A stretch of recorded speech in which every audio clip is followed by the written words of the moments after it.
राधे राधे। दोस्तों, TV channels पर दिखाए जाने वाले प्रवचनों के माध्यम से आज अधिकतर लोग ये जानते और मानते हैं कि जगत गुरु श्री कृपालु जी महाराज जैसा आध्यात्मिक ज्ञान किसी और के पास नहीं। उनके प्रवचन ऐसे हैं जिन्हें सुनकर मोह निद्रा में सोए हम लोगों की आंखें खुल जाती हैं, और ये आंखें तब तो और खुली की खुली रह जाती हैं जब हम उनकी काव्य रचनाओं को पढ़ते या सुनते हैं। ऐसा कम लोग जानते हैं कि वे महाज्ञानी होने के साथ साथ महाकवि और एक महान संगीतज्ञ भी थे। और उनमें एक खास बात ये थी कि इन तीनों ही बातों में उनकी बराबरी शायद आज भी कोई नहीं कर सकता। टीवी पर उनका प्रवचन सुनकर ऐसा लगता है कि मानो वेद शास्त्र और तमाम ग्रंथ उनकी आंखों के आगे खुले पड़े हों और वे धुआंधार शैली में एक के बाद एक कोटेशन इनमें से प्रमाण स्वरूप बोलते चले जाते हैं।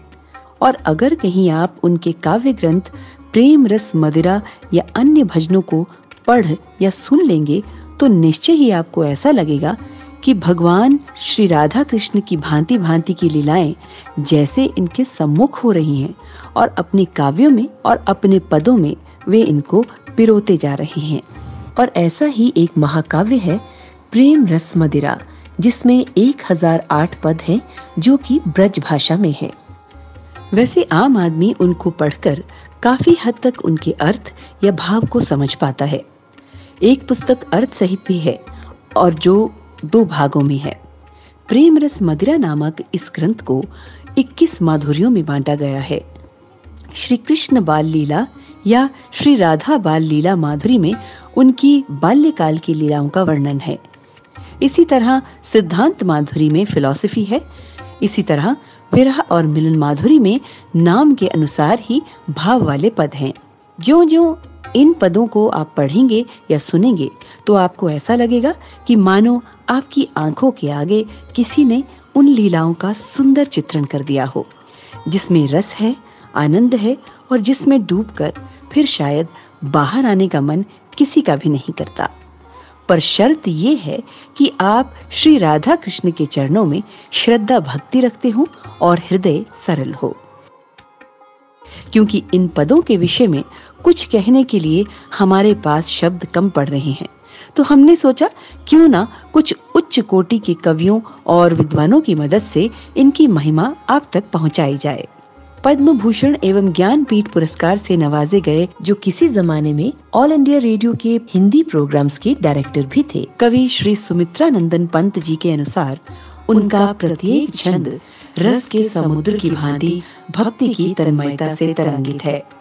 श्री राधा कृष्ण की मधुर लीला का अनेक रूपों से इन सुललित पदों में वर्णन कर भक्त प्रवर कवि ने जैसे अमूर्त ब्रह्मानंद को मूर्तिमान कर दिया है। Shri Ram Kumar Verma MA PhD reader Hindi department Prayag university ने तो उन्हें भक्ति काल के महान भक्तों की श्रेणी में ही रखा है। वे जगत गुरु श्री कृपालु जी महाराज के जगत गुरु बनने से पूर्व नाम संत कृपालु दास का संबोधन करते हुए लिखते हैं, संत कृपालु दास आज के इस वैज्ञानिक युग की विभीषिकाओं के बीच भी प्रेम साधना करते हुए अपने स्वर सूर मीरा रस खान की स्वर लहरी के साथ मिलाते हैं। उनकी वाणी में सूर का माधुर्य, मीरा की आत्मवेदना, रस खान की सरलता और सरसता है। प्रेम रस मदिरा से ओतप्रोत उनके पद स्वामिनी श्री राधा और श्री कृष्ण के मद में हमें पूर्ण कर देते हैं। ये विचार तो थे विद्वान कवियों के प्रेम रस मदिरा के लिए। इन 1008 पदों के अलावा सैकड़ों ही नहीं बल्कि हजारों संकीर्तन एवं भजनों की रचना की है श्री कृपालु जी महाराज ने, जो ब्रज रस माधुरी, युगल रस, युगल शतक, युगल माधुरी आदि पुस्तकों में संकलित हैं और ये सब सरल हिंदी भाषा में हैं। इसके अलावा 2 बड़े काव्य ग्रंथ राधा गोविंद गीत जिसमें 11,111 दोहे हैं और श्यामा श्याम गीत जिसमें उनकी लीलाओं के 1008 दोहे हैं। ऐसे महाकाव्यों की रचना भी भक्तों के लिए किसी निधि से कम नहीं। सबसे बड़ी बात ये कि इन सभी पदों, संकीर्तनों एवं भजनों की धुनें भी कृपालु जी महाराज ने स्वयं कंपोज की हैं। और शायद यही कारण है कि वो सीधे दिल पे उतर जाती हैं। प्रेम रस मदिरा के पद तो रागों पर आधारित हैं, जिनको कंपोज केवल एक संगीत का ज्ञाता ही कर सकता है। और कृपालु जी महाराज एक महान संगीतज्ञ भी थे और इसलिए उनके लिए ये सब बहुत ही सहज था। हम, आप या राधा कृष्ण से प्रीति रखने वाला कोई भी व्यक्ति इन अद्भुत पदों अथवा भजनों के रस में डूबकर नाचने या गाने लगे तो इसमें कोई हैरानी वाली बात नहीं है।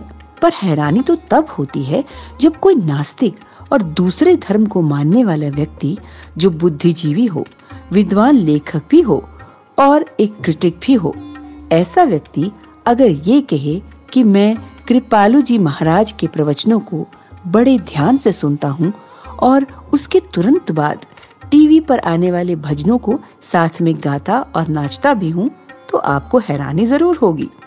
और ऐसे ही एक विद्वान थे, famous English writer, novelist Shri Khushwant Singh.